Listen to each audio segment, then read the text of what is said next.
Elle n'a pas cherché à savoir pourquoi, de comment, qu'est-ce qui s'est passé, c'était pas son problème. Du moment que la fille lui a dit que moi je l'ai menacée, elle a commencé à me frapper. Elle m'a tapé. Bienvenue à Mom Best Coach, votre émission d'amour, d'écoute et de complicité. Bienvenue dans notre rubrique Histoire d'une famille.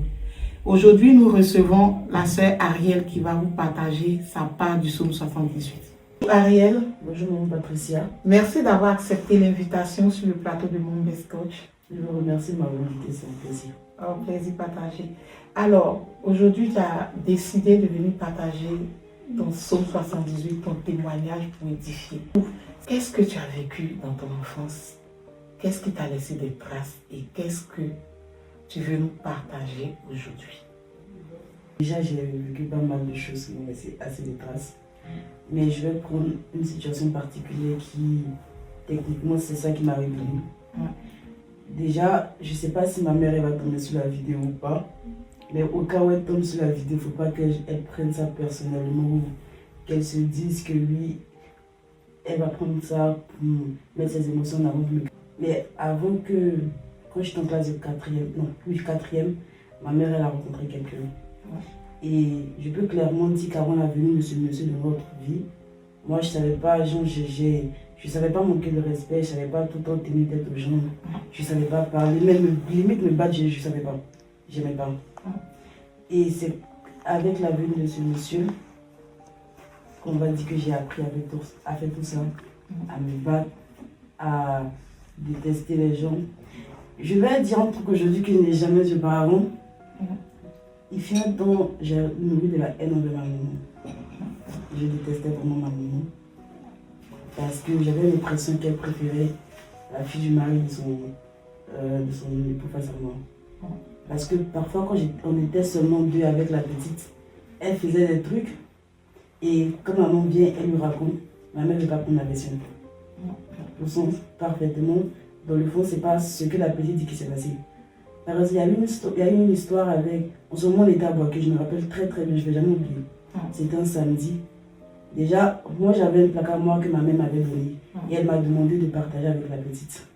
Moi j'ai trouvé la petite en train de fouiller dans mes affaires. Et moi j'ai affronté la petite pour lui demander pourquoi tu fouilles dans mes affaires.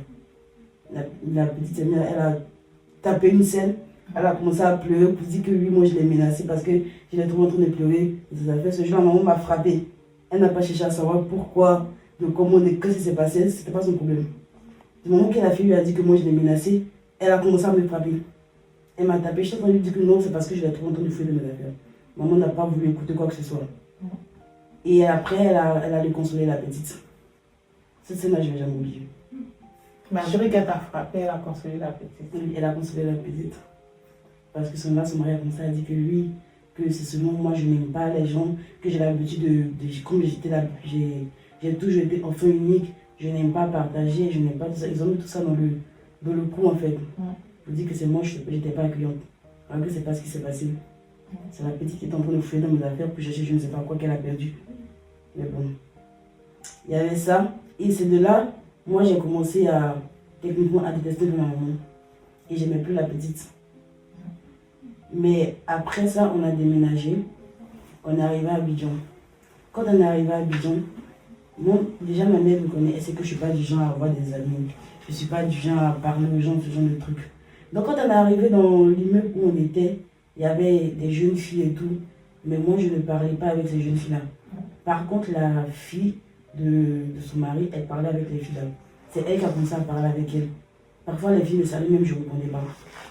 Et son mari, il savait. Il voyait, il parlait jamais. Et un jour comme ça, moi j'ai commencé à converser avec les filles. Et là, c'est devenu toute une histoire. Il allait dire à ma mère que moi je me promène avec les filles. Pourtant, sachant très bien qu'il voyait tout le temps sa fille promener, marcher avec ses filles. Sa fille les accompagnait, il ne s'est jamais plaint. Un jour, j'avais pas école. Et j'étais sortie acheter à manger. Et à mon retour, la fille m'a juste fait un signe de la main à saluer. Et moi j'ai répondu. En ce moment, il y avait mon beau-père qui descendait. Il est descendu. Et moi je vois, tout d'un coup, il y a ma mère qui vient. Et elle vient tout énervée. J'ai rien compris. Donc elle sonne, j'ouvre la porte, elle me gifle. Elle m'a giflé carrément, je sais pas. Pourquoi? J'ai dit, mais qu'est-ce que j'ai fait que tu me gifles?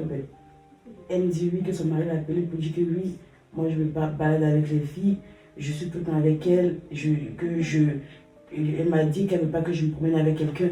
Mais j'ai dit, c'est pas ce qui s'est passé parce que ton mari, il voit tout le temps sa fille en train de marcher avec ces filles-là, elle les accompagne. Quand c'est lui, il ne parle pas. Mais pourquoi quand c'est moi, tu fais tout alors que je n'ai même pas parlé avec les filles? Elle n'a pas cherché à comprendre. Elle m'a frappée.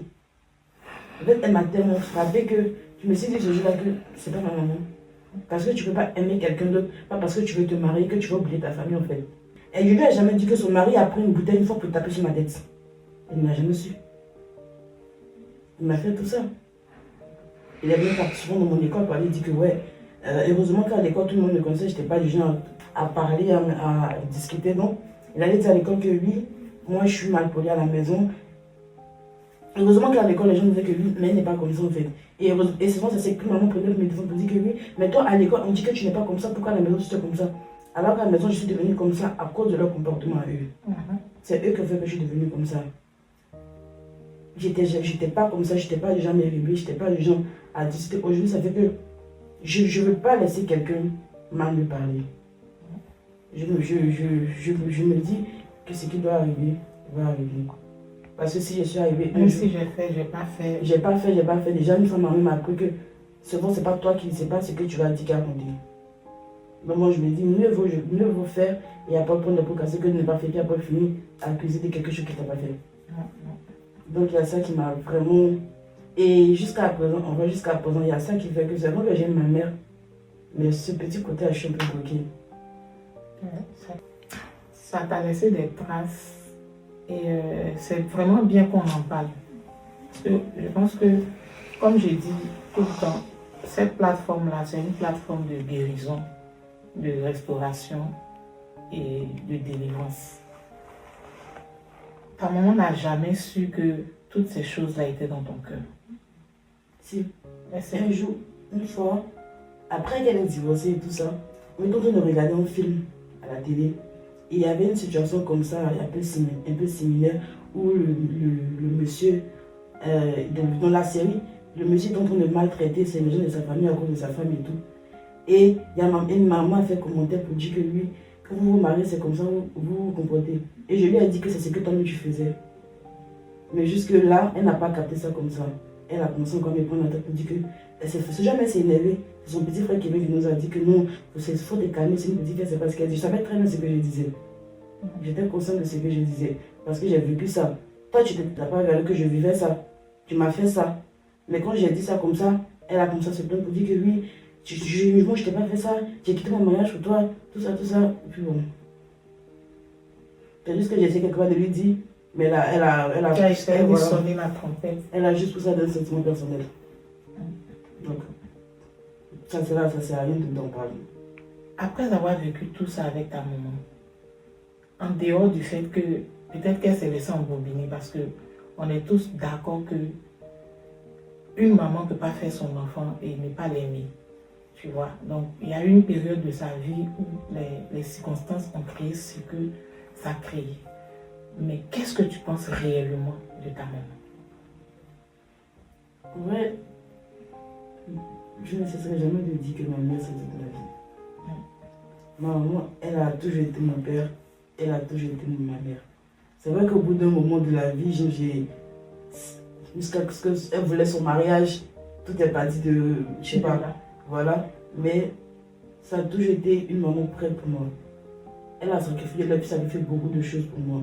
Et c'est vrai qu'il y a eu ce petit moment-là qui s'est passé, mais je ne veux pas laisser ce petit truc qui est arrivé me faire impacter l'amour et la vision que j'ai pour ma maman. Mais n'empêche que ça, j'ai comme l'impression que je l'ai et je l'aurai toujours dans ma tête. Tu ne l'auras pas parce que c'est sur la plateforme qui libère. C'est la plateforme où le Saint-Esprit règne. Donc, c'est un passage qui va te marquer aussi. De la même manière, cette situation t'a marqué par le passé. Ici, c'est un passage qui va te marquer parce que c'est ici que tu vas tous les secondes de Jésus. Moi, ce que je voudrais savoir aussi, est-ce que tu te sentais prête à recevoir un homme dans la vie de ta maman à cette période aussi? Parce que il faut que ça aussi on en parle. est-ce que tu te sentais prête? Est-ce que ça n'a pas été quelque chose de trop brusque pour toi et quelque part tu t'es sentie, c'est-à-dire mise de côté? Non, pas du tout. Au contraire, la première fois que j'ai vu le monsieur, j'étais très contente. Parce que je me suis dit déjà, moi, je n'ai jamais eu de problème avec ça. Je ne sais pas les gens d'enfants où ta mère se met avec quelqu'un puis tu te fâches, moi, ça ne m'intéresse pas en fait. Non, moi, quand je l'ai vu, j'étais vraiment, la première fois que j'ai vu le monsieur, j'étais vraiment très contente. Et moi, je me disais que quelque part, j'allais avoir un papa. Mais je ne savais pas que ça allait finir comme c'est fini en fait. Ça allait se passer comme ça s'est passé. Et est-ce qu'en dehors de ça, il y a eu une autre situation aussi qui t'a impacté? Parce que ici, aujourd'hui, le but, c'est de savoir les situations qu'on a vues. Une douleur non exprimée peut nous enfermer. Le pardon est un chemin de libération et on peut pardonner sans se remettre dans une situation qui nous détruit. La guérison permet de reprendre sa place et sa valeur. Dieu peut transformer nos blessures en maturité. Abonne-toi, partage et commente. À bientôt chez Mambes Coach.